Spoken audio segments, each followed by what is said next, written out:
War, a term that we as citizens of the United States have grown very accustomed to.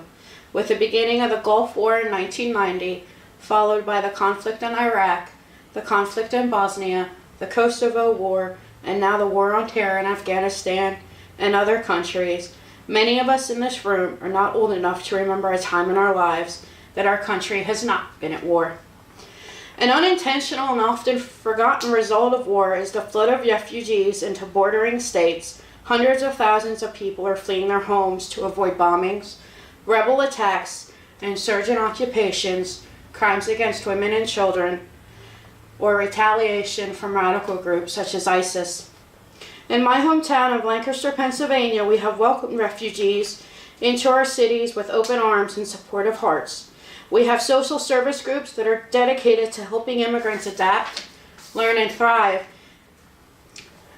Our city's experiences have found that these families simply want to contribute to society in any way they can. While escaping war-ravaged territories, they fled from their homes, taking only what they could carry. Most had little time to think about what documentation would be needed, how much money they would need to bribe border guards, where they would be going, or how they would get there. Refugees who are fortunate enough to have money and connections or sponsoring family members will be chosen to enter programs to start the process of legally immigrating to the United States or the European Union. They go through extensive background and health checks that oftentimes take an additional year or more to complete, but nothing is ever guaranteed. The refugees that come to the United States settle in our towns and cities, and for the most part, they live in peace.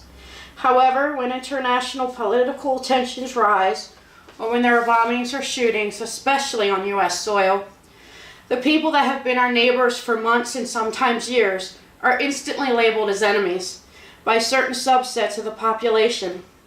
Even when things are relatively calm, sometimes all it takes is political figures who happen to be running for president of the United States to fan the flames of hatred, prejudice, and racism.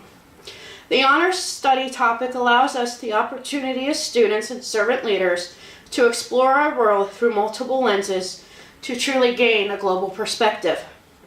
Our perspectives of the world around us should not be limited to what we see on MSNBC or Fox News.